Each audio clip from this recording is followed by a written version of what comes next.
மொத்தம் 18 நாட்கள் நடைபெற்றதுதான் குருஷேத்திர போர். அந்த போரில் அது 14வது நாள். அன்று அதிக எண்ணிக்கையில் கௌரவர்களை கொன்று குவிப்போம் என்று உறுதி எடுத்துக் கொண்ட பின் பாண்டவர்களின் கால்கள் பாசறையை விட்டு வெளிநடந்தன. அவர்களை வீர திலகமிட்டு வழியனுப்பி வைத்தாள். வெற்றி கிட்டிய பின் தான் தலைமுடிவேன் என்ற சபதத்தின்படி தலைவிரி கோலமாக இருந்த பாஞ்சாலி. பாஞ்சாலி பார்த்து கொண்டிருக்கும் போதே அவள் வழிபடுகிற கண்ணன் அர்ஜுனனின் தேரில் சாரதியாக தாவி ஏறி அமர்ந்தான். புல்லாங்குழல் வாசிக்கும் கண்ணனின் தாமரை பூங்கரங்கள் நல்லவர்களை வாழ வைத்து அல்லவர்களை அழிப்பதற்காக தேர்குதிரைகளின் லகானை சடார் என்று கையில் பற்றி கொண்டன. பீமன் தன் தேரில் ஏறி அமர்ந்தான். மற்றவர்களும் அவரவர் தேரில் அமர்ந்து போர்க்களம் நோக்கி புறப்பட்டார்கள். அந்த தருணத்தில் தான் பாஞ்சாலியிடமிருந்து அந்த விசித்திரமான வினா கண்ணனை நோக்கி புறப்பட்டது. கண்ணா, எல்லாம் தெரிந்த எம்பெருமானே, அனைத்து செயல்களையும் நடத்தும் ஆதி நாயகனை, இந்த யுத்தம் முழுவதையும் நீயே நடத்துகிறாய் என்பதை நான் அறிவேன். கொல்பவனும் நீ, கொல்லப்படுபவனும் நீ, வெல்பவனும் நீ, வெல்லப்படுபவனும் நீ. சொல், இன்று யார் யாரால் கொல்லப்படுவார்கள்?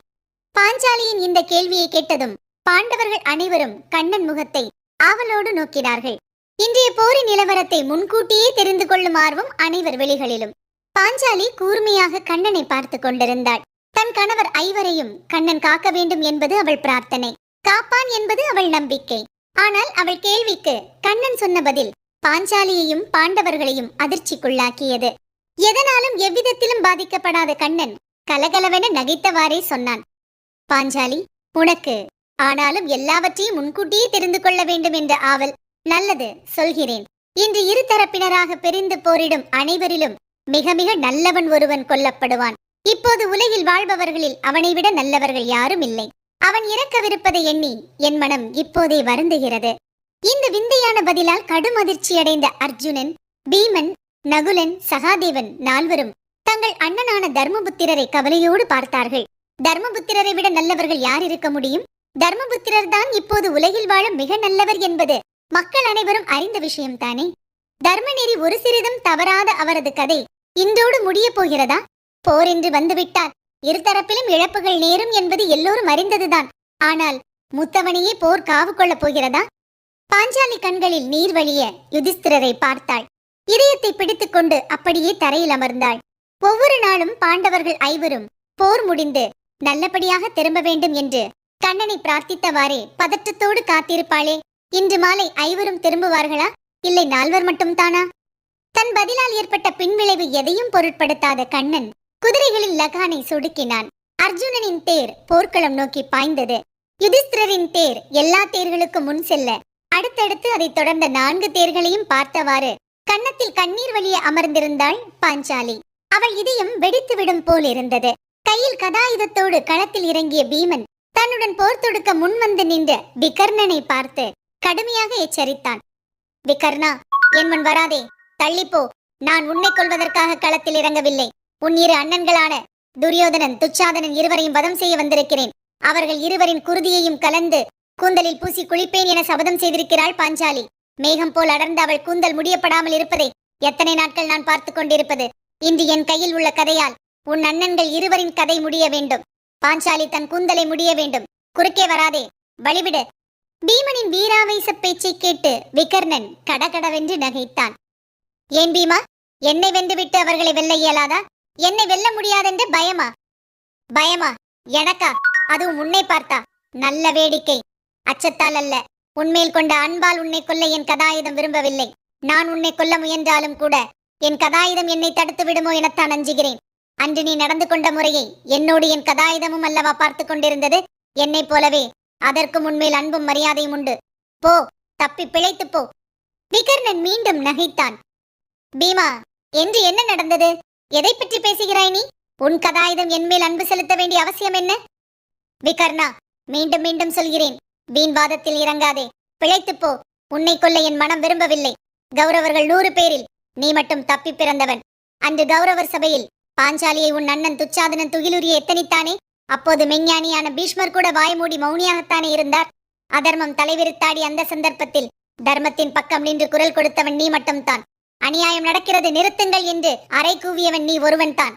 கண்ணன் மட்டும் பாஞ்சாலிக்கு அருள் புரியாதிருந்தால் அன்று அவள் நிலை என்னவாகி இருக்கும்? பெண்களை மானபங்கம் செய்ய முயல்வது கண்டு பதைபதைத்த உள்ளம் உன் உள்ளம்.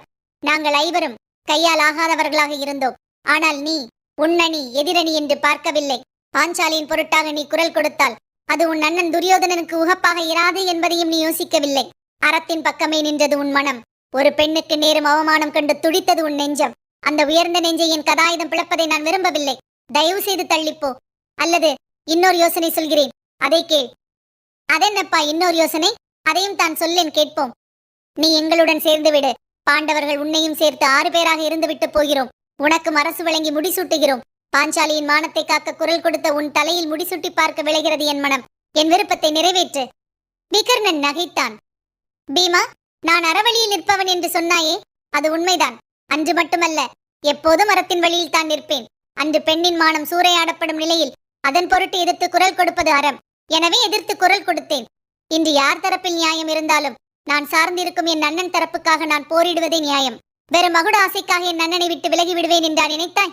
என்னை தாண்டித்தான் நீ துரியோதனனை அடைய முடியும். இயலுமானால் என்னை நோக்கி உன் கதாயுதத்தை பிரயோகித்துப் பார். வீண் பேச்சை வீரர்கள் விரும்புவதில்லை, அவர்கள் செயல்படுபவர்கள். நீ வீரன் என்றே நான் நம்புகிறேன். விகர்ணனின் துடுக்கான பேச்சு பீமனுக்கு கடும் சீற்றம் விளைவித்தது. தேரில் இருந்து குதித்து பாய்ந்து சென்று விகர்ணனை தாக்கலானான் பீமன். உக்கிரமான போர் நெடுநேரம் நடைபெற்றது. ஒரு மாபெரும் வீரனுடன் போர் புரிகிறோம் என்பதை பீமனின் மனம் உணர்ந்தது. அது மட்டுமல்ல, அறத்தின் வழியே வாழ்பவர்களை வெல்வது சுலபமல்ல என்பதையும் அவன் மனம் புரிந்து கொண்டது. மனமே இல்லாமல் தன் கதாயுதத்தால் ஓங்கி விகர்ணனை அறைந்தான் பீமன். தர்மத்தின் வழியிலேயே நின்ற அவன் முகத்தில் புன்முறுவல் படர்வதையும் சிரித்துக்கொண்டே அவன் மரணத்தை வரவேற்பதையும் பார்த்து வியந்தது பீமன் மனம். விகர்ணனின் உயிர் பறவை விண்ணில் பறந்தபோது பீமன் உள்ளம் இனம் தெரியாத சோகத்தில் ஆழ்ந்தது. மாலை சூரியாஸ்தமனத்திற்கு பிறகு யுத்தம் நிறுத்தப்பட்டது. பாண்டவர்கள் பாசறைக்கு திரும்பினார்கள். அனைவரிலும் நல்லவன் என்று கொல்லப்படுவான் என்று கண்ணன் சொன்னானே. பதற்றத்தோடு காத்திருந்த பாஞ்சாலி, யுதிஷ்டிரர் உள்ளிட்ட எல்லோரும் நலமாக திரும்பி வருவதை பார்த்து நிம்மதி பெருமூச்சு விட்டாள்.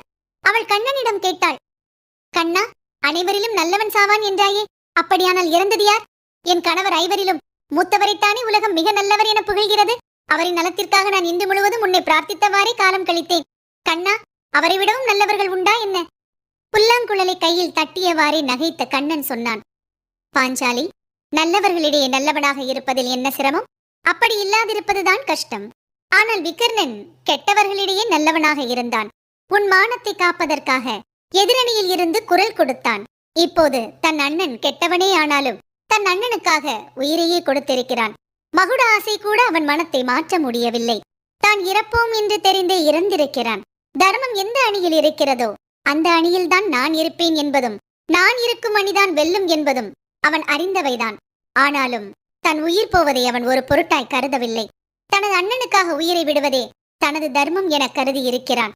அவன் இருந்தவரை கௌரவர்கள் அத்தனை பேரையும் அந்த நல்லவனின் தர்ம சக்தி கவசமாய் காத்திருந்தது. அவன் இருக்கும் வரை கௌரவர்களை அழிப்பது இயலாத செயல்.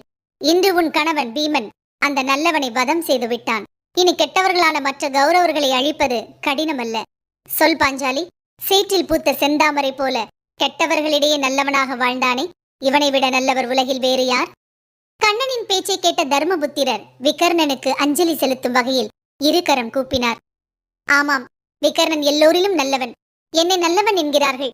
அது உண்மையோ இல்லையோ, விகர்ணன் என்னை விடவும் நல்லவன் என்பது மட்டும் உண்மை.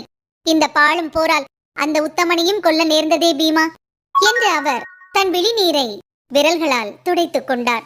பாஞ்சாலியுடன் அர்ஜுனன், நகுலன், சகாதேவன் ஆகியோரும் விகர்ணனுக்கு அஞ்சலி செலுத்தும் விதத்தில் கைகூப்பி வணங்கினார்கள்.